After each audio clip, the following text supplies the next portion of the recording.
a seat. Yes, good morning, Hope Church. How are you feeling today? All right? It's good to see all of your beautiful faces. Welcome to Hope. My name is Tom. I'm the lead pastor here, and so thrilled to be here with you this morning, this rainy morning. Hopefully you got your coffee out there, and we're going to have a great time in here. Welcome. If you're here for the first time, especially want to say hello to you, and so glad that all of you are with us. And just want you to know that we appreciate you spending your morning with us. And so if you're here in person, stop by our Guest Central area. We have a little gift for you just to say thank you for coming. Now, I know there's a bunch of you watching online. I want to say hello to all of you. Welcome, welcome, welcome. Same thing, if you are watching for the first time, say hello in the chat. In fact, we have hosts there that can answer any and all of your questions. They are willing to pray with you within a chat room, and there's lots of other things there too. You can follow along with the service the whole way through. And even if you have kids at home, we have something special for kids online too. So check out the links online. And just what a season, what a time that we are in. What a way to open our service with singing praises to our God. And that's why we do this every single week. And I hope that you're excited for that. I hope that you use this as an opportunity to sit and to relax, to open your hearts and your minds to what God might have for you today, because we believe His Word is living and active and powerful and relevant to us. And so I'm excited to continue our series in just a little bit. One really quick announcement. Today, I've seen all the people bringing in their Operation Christmas Child shoe boxes. Thank you so much. I'm excited to see if we hit our goal of 100 boxes. That's what I'm hoping for. But whether we do or not, whatever we have done, we are out to make a difference in our world and in our community. Today is the last day to hand those in. So if you came here and you forgot, we will have people in the building till about 12:30, so you can run home and grab that. And then beyond that, we can't accept your boxes, but you can always go online and you could donate still, I believe, on the Samaritan's Purse website. Just look up Operation Christmas Child and you could go from there. So we're going to sing a couple more songs.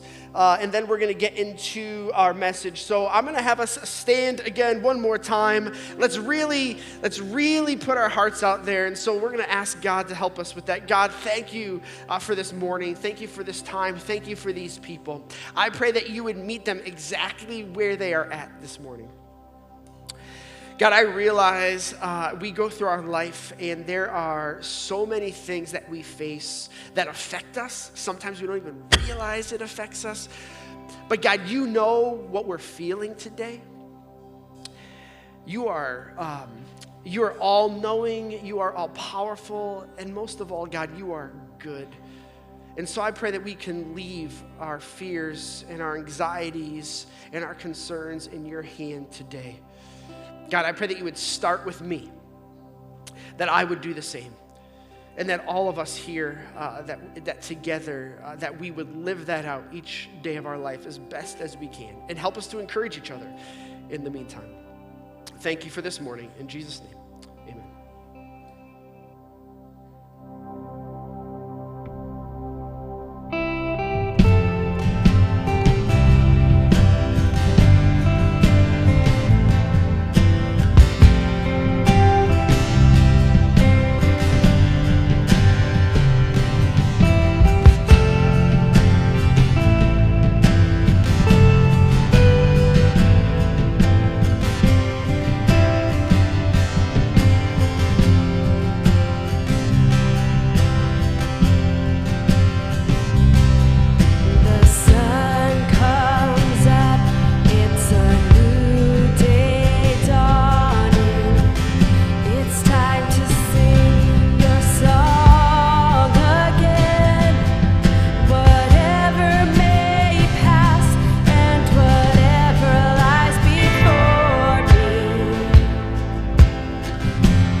So we're just going to take a couple minutes to set up. So why don't you turn around and greet the people around you?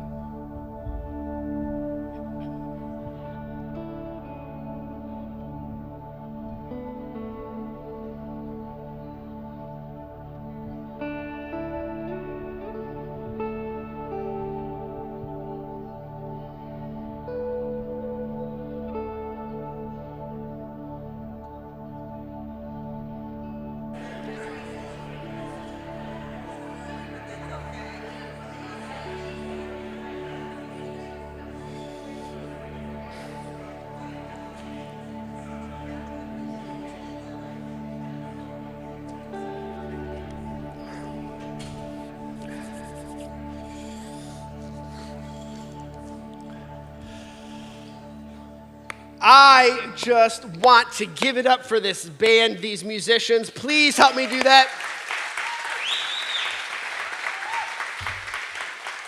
They do such an amazing job. This church is so lucky to have them. And it's great to see Nate back. He was down and out for a couple weeks and just, man, he's been doing this a long time. So thank you, Nate.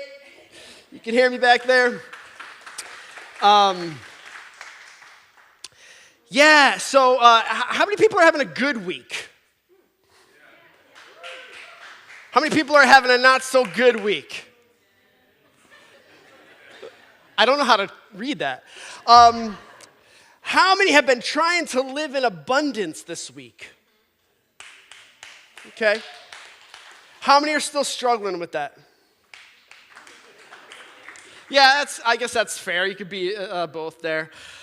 We are in a series called Abundance, and I don't know. I think the more I think about it, I think Carrie shares the same sentiment. It's very, very challenging because this is for everybody, and I want to be really clear. And I think Carrie said this the first week. This is not about prosperity gospel at all. I mean, that's very unchristian, ungod, unbiblical.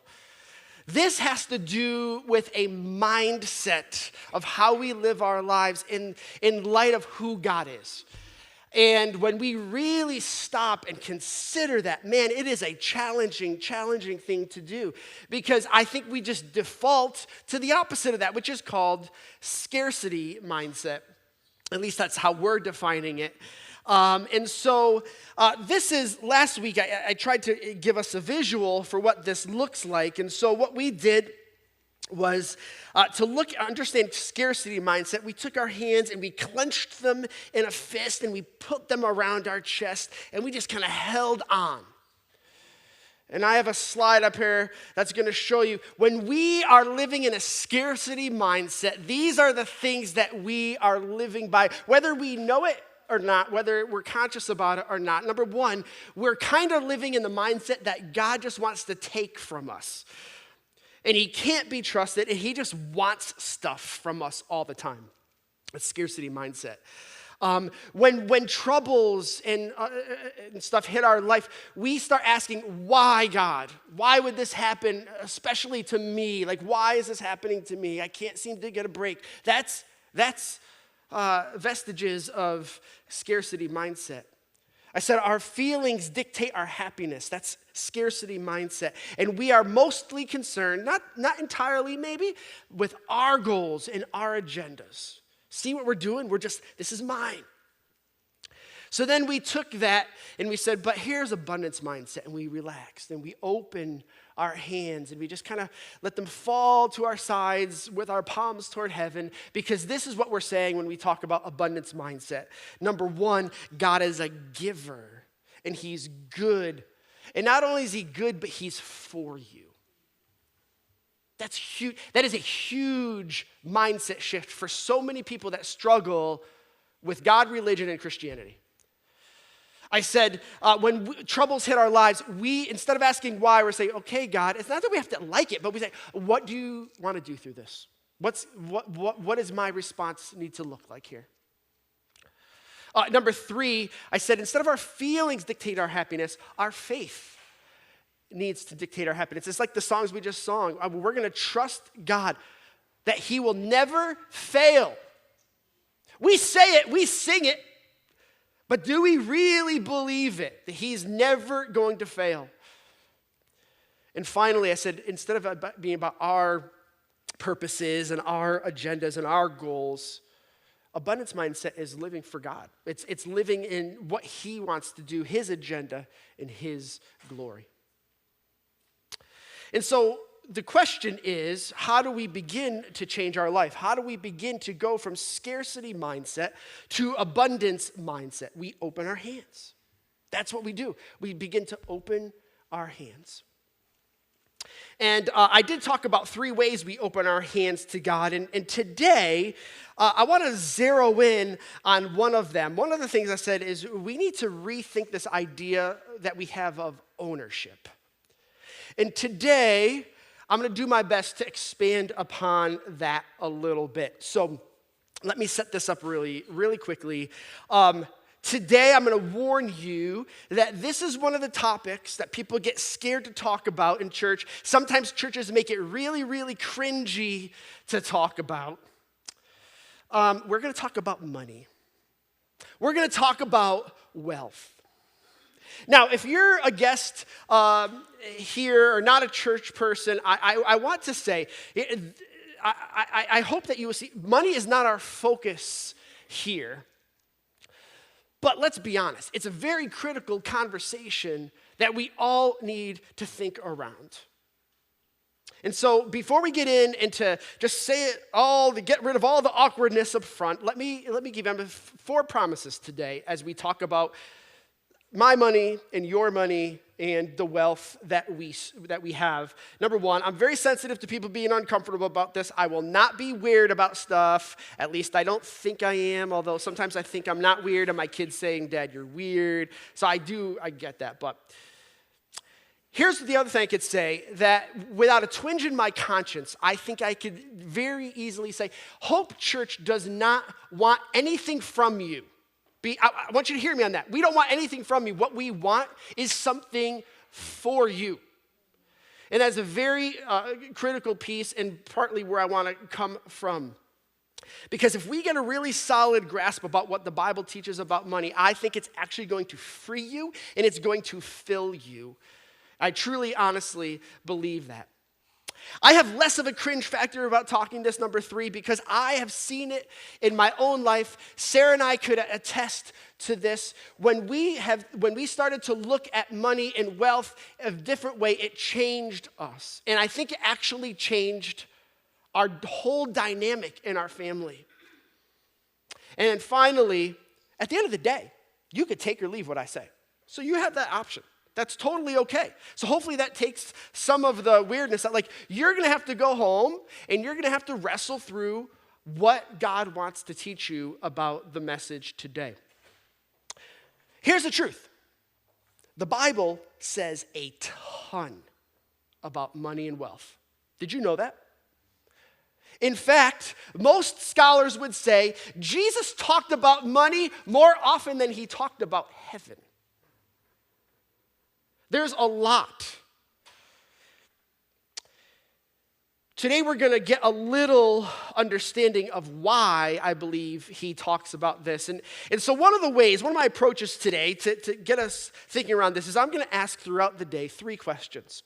You're not supposed to raise your hand and answer them. Do not do that.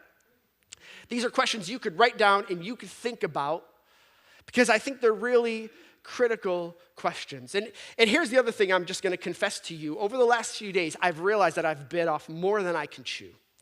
This topic is so huge that I'm thinking like in the future we're going to have this extended out. So I'm just talking about the small portion of it, and I'll talk about that in just a second of why I'm going to take this approach. But here's what I want us to think about. Question number 1. When we're talking about money, I want us to put this in the back of our mind. What do you believe about eternity? This is just for you. Don't say anything out loud. You're just going to wrestle with this in your head. What do you believe about eternity? Or let me state it another way. Is this time that we have on earth all that there is? I want to just drop that there. You're going to wrestle with that. Because I think that the answer to this question changes the conversation about money. You see, one of the things that Christians would believe, and again, I don't know where you are in your journey of faith, but one of the things that Christians would believe is that God is eternal. He had no beginning, and he has no end. And even though we are created beings, we have a beginning and an end on this earth, most Christians would believe that there's something beyond this life, either with God or without God. So with that in mind, I want to try to help us a little bit with a visual, if I can. And I asked a couple of my boys to help me, so I'm going to have Brian and Nick come up really quickly and help me with this. And we're going to hope this goes the way I want it to go. Brian, I'm going to have you take, actually, let's do it this way. Nick, I'm going to have you go just kind of right to the corner of that the stage there. Here, you could take this part. I want you to go to the corner of the stage there. Oh, I was going to run through it. Let's hold it up a little bit. All right. So let's suppose this long line of string is what I'm going to call eternity. Okay? This is eternity. Can we get a visual here? So I'm going to take my little red dot, my little red pen, and I am going to just make a mark here. And this signifies my peace in eternity. Now, when you look at that expanse of ribbon, and you look at my little slice, man, there is a lot more to go around, is there not? But I actually want to have more fun with this. Here's what I need. People on the ends of these two sides and even in the back, every 10 or 15 feet, can someone just stand up against the wall? Can someone just, I'm not going to call you out. We don't know who you are. Just every 10 or 15 feet, all around the room, stand against the wall, okay?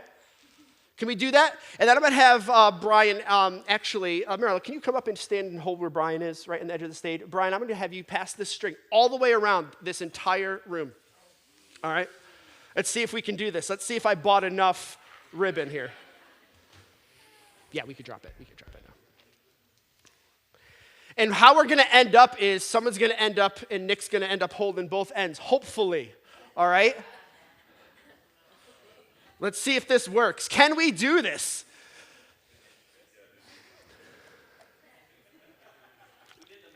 If you're watching online right now, what's happening is we have this beautiful mint green ribbon, and we are literally taking it across the entire room all the way around. Thank you for all your help, everybody. This is great. So now,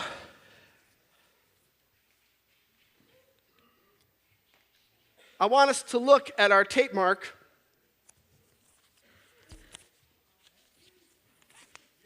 We did it.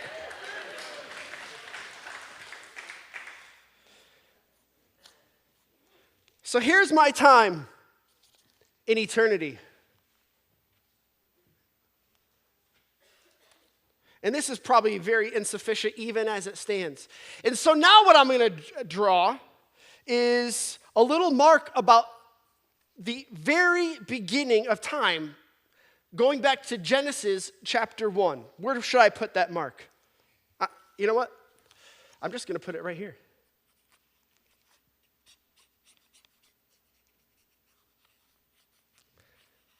That means thousands and thousands of years have passed from the beginning of time, as we know it, as the Bible describes it. And here's Tom's little slice. Here's your little slice in this entire vision of eternity. Does it help us with a visual now of how big we're talking and how little we are in our little tiny space in eternity? I'm going to have you, just because I think it's fun, just stay there, everyone. In Genesis 1:26-28, we find these words. God said, "Let us make human beings in our image to be like us. And they will" what? Reign over the fish in the sea, the birds in the sky, the livestock, all the wild animals on earth, and all the small animals that scurry along the ground. So God created human beings in his own image. In the image of God, he created them. Male and female, he created them. And God blessed them and said, "Be fruitful and" what? Multiply. Fill the earth and what? Govern it. Reign over the fish of the sea, the birds in the sky, and all the animals that scurry along the ground. You say, "Tom, what in the world are you saying here? Where are you going with this?" Here's what I'm saying. From the very beginning of time, and what God says about our purpose on earth, it was one thing: that we are not the owners of this world. That's God's job. We are what? We're stewards. We're stewards, managers. He goes, "I'm going to give you all these things. You're going to oversee it. You're going to fill it. You're going to multiply it. You're going to reign over this that I have created." Psalm 24:1 says, "The earth is the Lord's and the fullness," everything in it. "The world and all its people belong to him."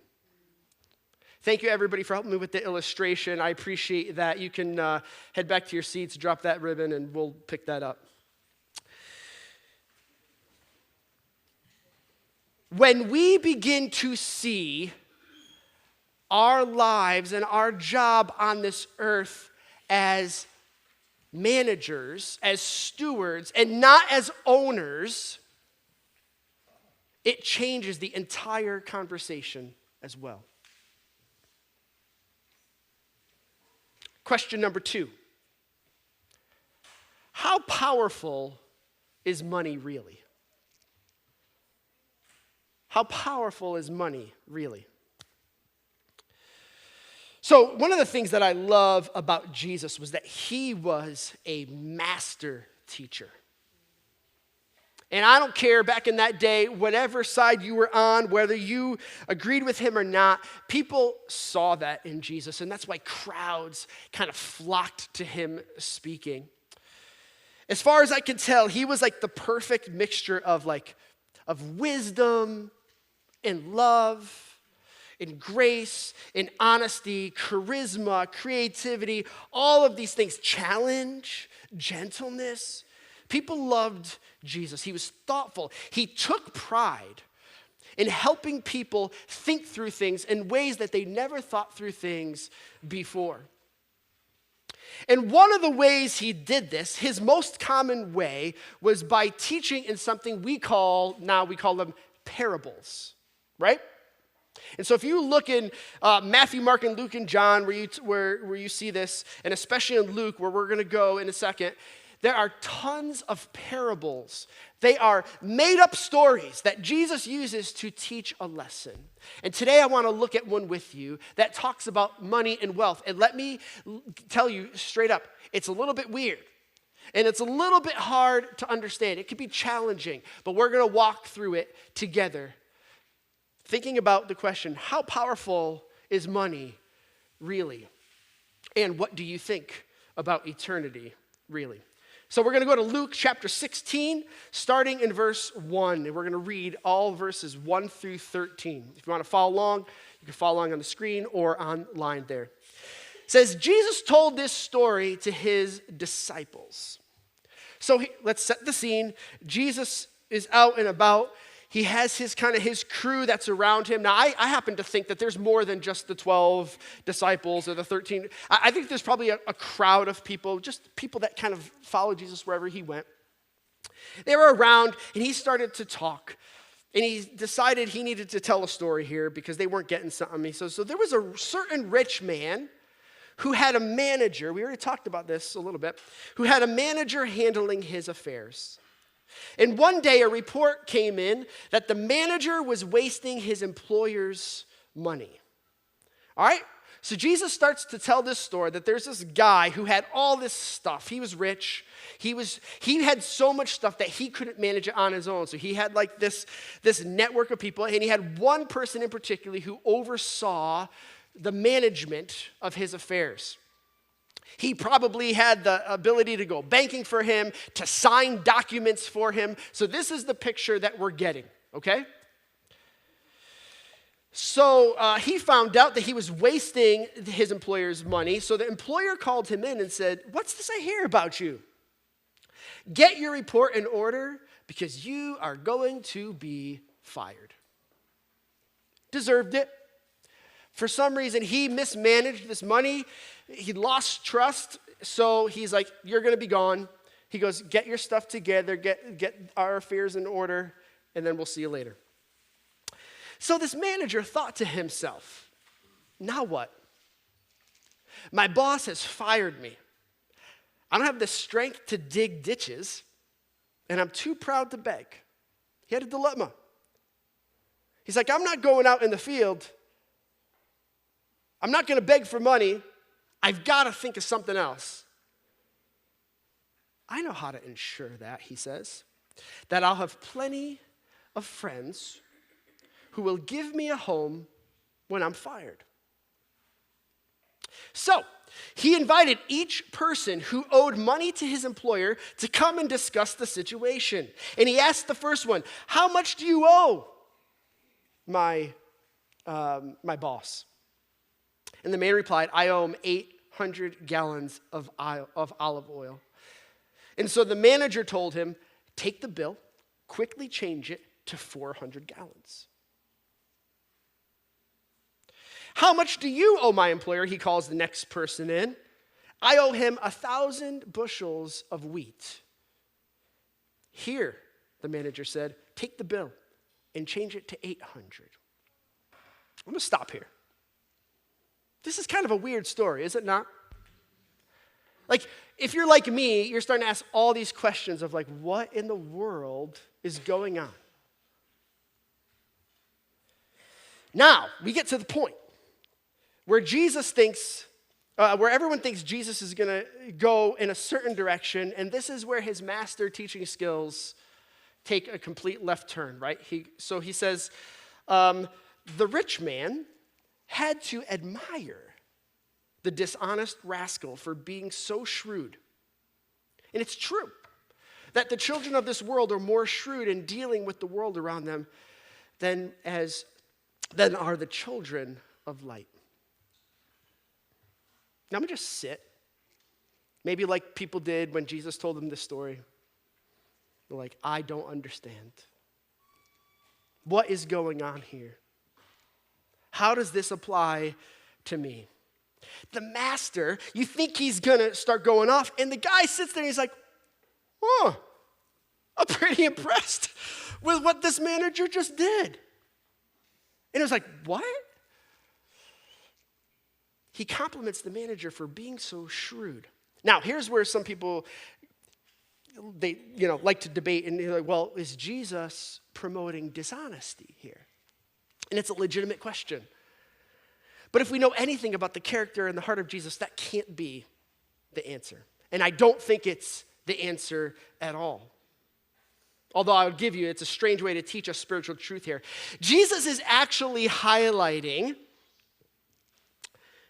a story that has a lot of tension in it, and he does it by challenging like the typical storytelling hero arc. See, the dishonest manager is not really a hero in the story, but his actions. What Jesus calls shrewdness is being highlighted. In other words, Jesus was commending him for how he was thinking. He was commending him for his thoughtfulness about his future. And about how seriously he was taken with he needed to do something to change. You see, this guy had made the most out of this limited time and this limited opportunity that his employer had given him.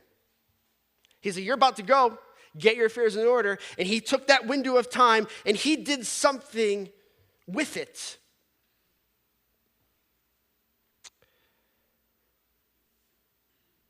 And here I think is the basic point. Don't worry about being a shrewd investor in this age where you can provide a future that will only fail. Instead, be a really shrewd investor by investing in people's lives. Use your resources to do as much good as you can for the glory of God and the eternal good of others. Others who will go before you and welcome you home. And so Jesus now jumps out of the story and he begins to break it down and give them the practical lessons. And here are the lessons from this parable. There are 4 if you're taking notes. The first, I'm just going to state the obvious and I'm not going to stay there. Lesson number 1. See, parables always had a meaning, right? People always found themselves in the story, and there was always probably this God character in the story. And in this story, we have God as the owner, and then we had the manager. That's us. And again, I know all the concepts because this is in biblical times. They don't always transfer exactly, but we get the point. So lesson number 1, God is you are the manager, not the owner. You are the manager of the things God has given you, not the owner. Lesson number 2.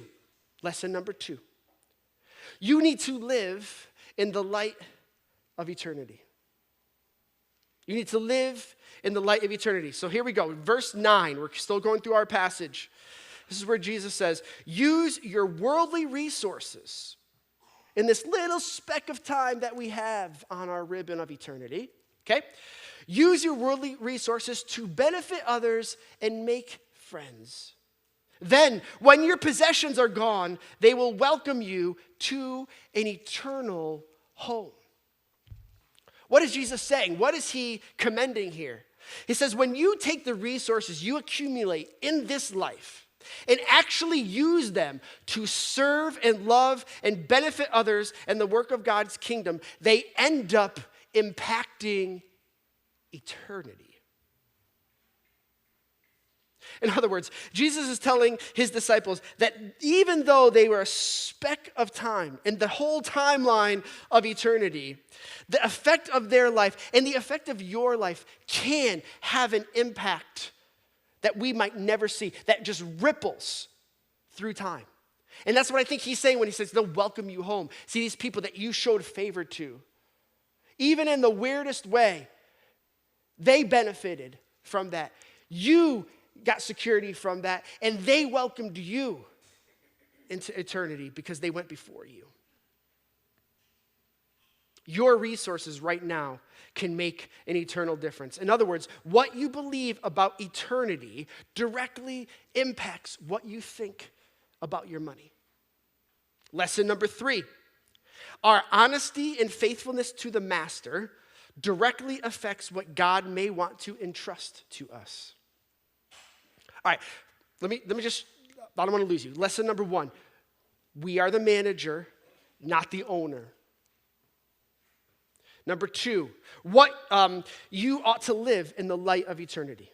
And number 3, our honesty and faithfulness to the master here in our time directly affects what God may want to entrust to us. Let's keep reading, verse 10. If you are faithful in little things, this is again, Jesus says, here's the lessons. He finished his weird story, and now he's going through these lessons. He goes on. If you're faithful in little things, you will be faithful in large ones. If you're dishonest in little things, you won't be honest with greater responsibilities. And if you are untrustworthy about worldly wealth, who's going to trust you with true riches of heaven? And if you are not faithful with other people's things, why should you be trusted with things of your own?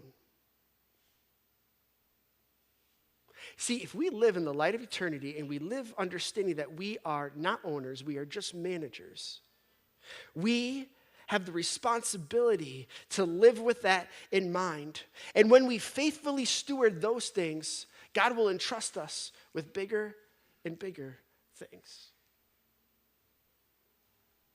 By holding on to as much as we can, which so many of us do and we strive for. And by the way, I've seen so many dedicated, loving, faithful followers of Jesus struggle with this, with their money and their wealth and their possessions.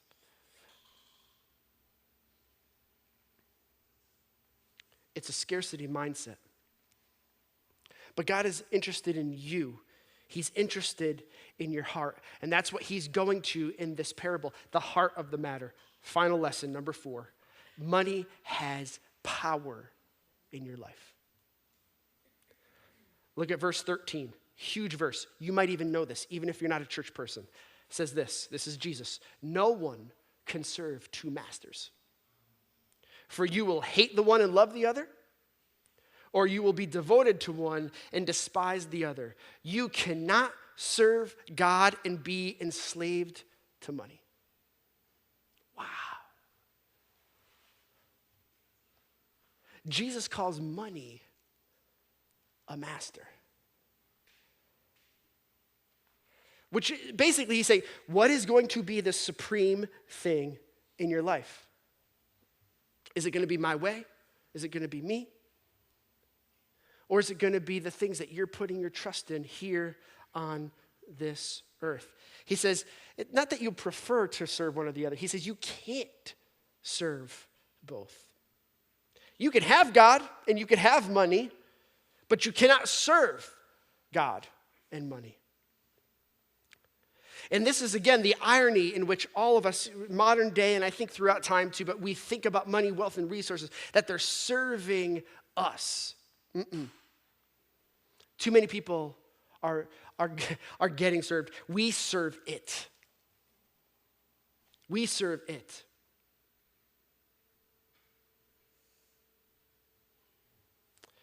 Here's the application. You can only have one master.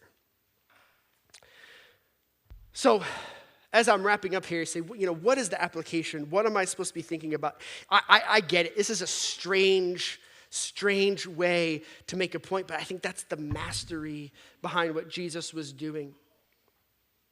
And I think here's the takeaway that I think we all need to be thinking about. How are you thinking about eternity right now? How seriously you take that question directly impacts the decisions you make with what God has given you here on this earth when it comes to money and wealth.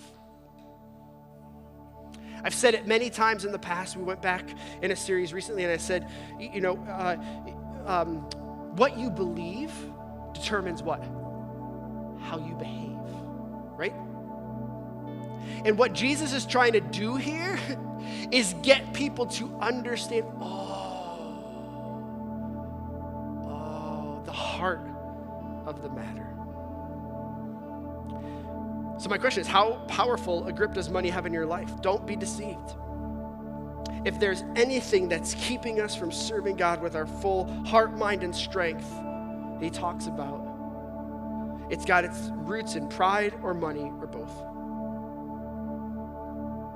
Here's what I'll say again. Do you really believe God is for you? Keep coming back to this question. If so, God is primarily not interested in your money. He doesn't need your money. He owns a cattle on 1,000 hills. He is interested, though, in your heart attitude towards it. So you're going to treat it with open hands, or are you holding it tightly to your chest? Abundance mindset. This is not mine anyway, God. Just a manager. How can I invest in eternal purposes? So here's my final and last question. Suppose people are at your funeral when you die. What are they going to talk about? You or your money?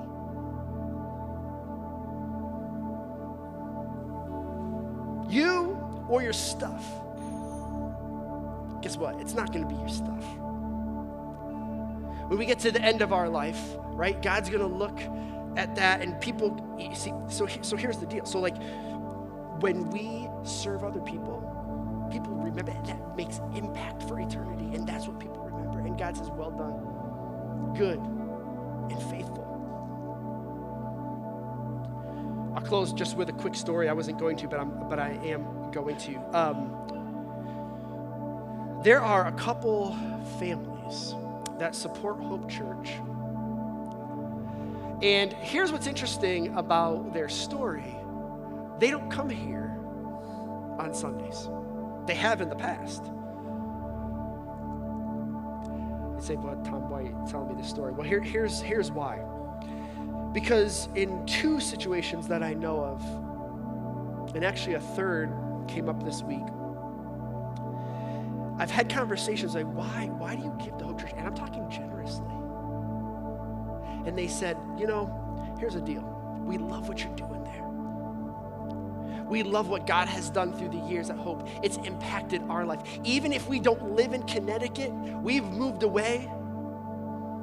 It has made that much of a difference in our life that we are willing to adjust our income to go back and to support the things that you guys are doing right here in East Hampton and around the world. And I sit there and I'm like, that is just humbling.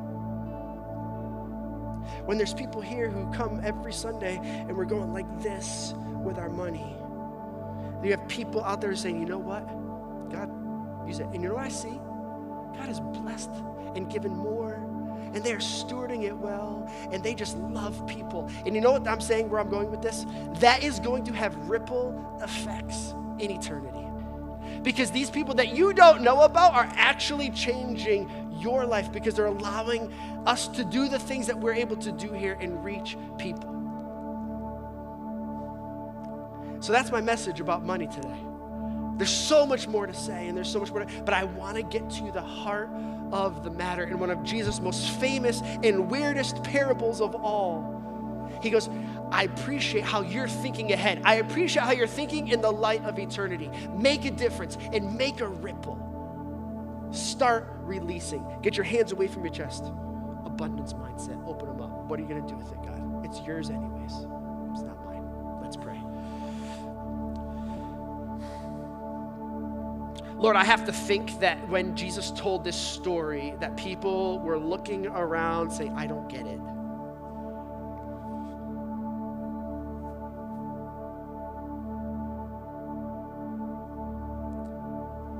But God, I hope that I've been faithful to what I believe you're saying here.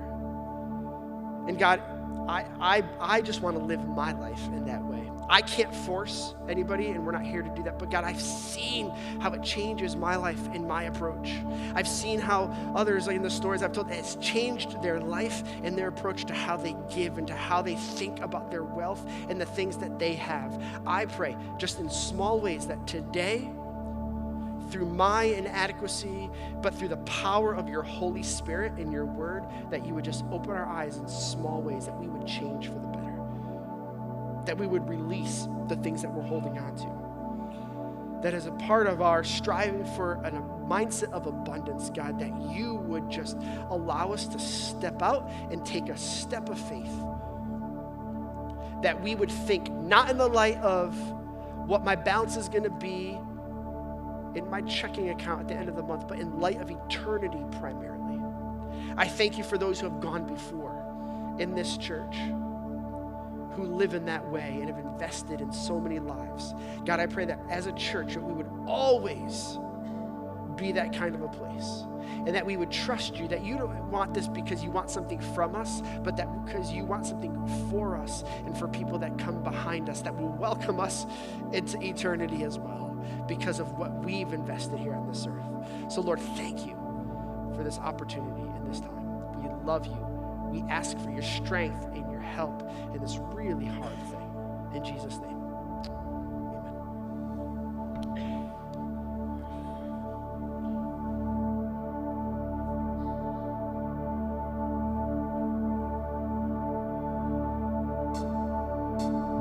With a song today, so if you'd like to stand up and join us, it's called Trust It All.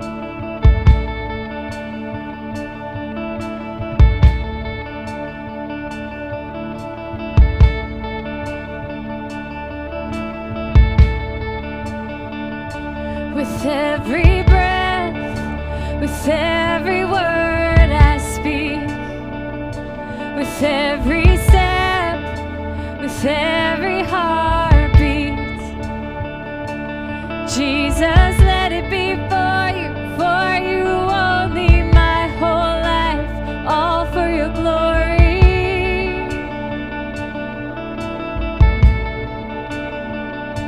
With every breath, with every word I speak, with every step, with every heartbeat, Jesus, let it be for you only, my whole life, all for your glory.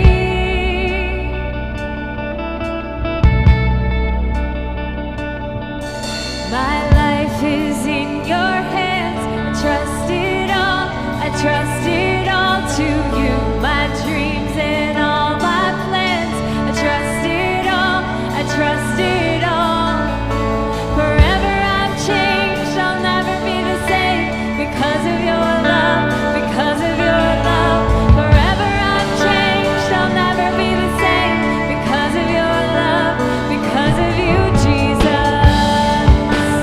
Whoa, because of you, Jesus. Whoa, for all my days, God, you are my guide. I give you all, my heart is open wide. Jesus, let it be for you only, my whole life, all for your glory, all for your glory. My life is in your hands, trust it all, I trust it all to you, my dreams and all my plans, trust it all, I trust it all, forever I'm changed, I'll never be the same, because of your love, forever I'm changed, I'll never be the same, because of your love, because of you, Jesus.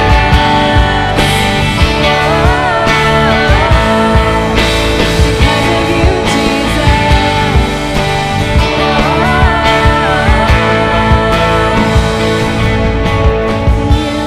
are everything, everything. You are all I need, all I need. I am forever in love with you, forever in love with you. Are everything, everything. You are all I need, all I need. I am forever in love with you, forever in love with you. Are everything, everything. You are all I need, all I need. I am forever in love with you, forever in love with you.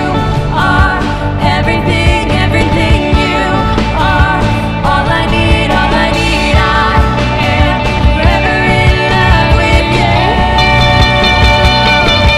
My life is in your hands, trust it all, I trust it all to you, my dreams and all my plans, trust it all, I trust it all, forever I'm changed, I'll never be the same, because of your love, forever I'm changed, I'll never be the same, because of your love, because of you, Jesus.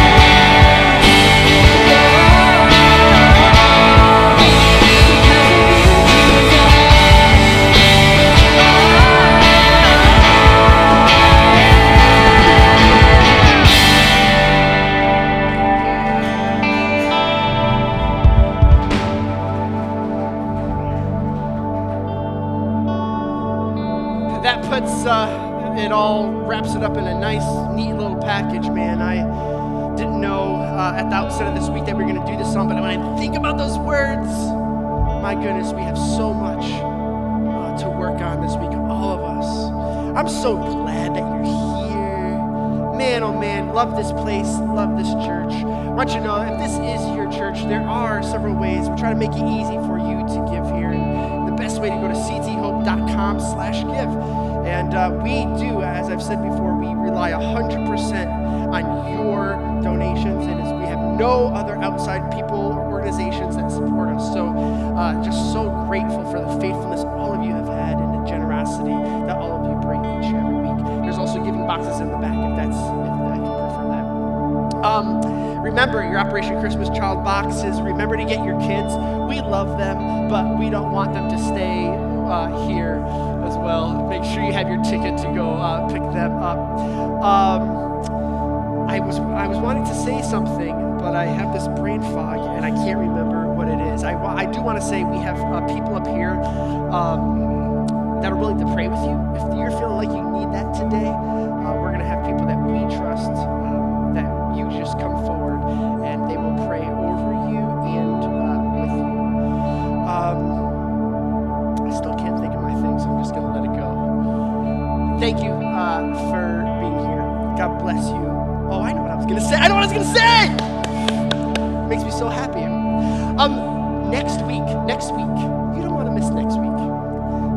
I think it's going to be a very special service and some special takeaways that we can have as we wrap up our series.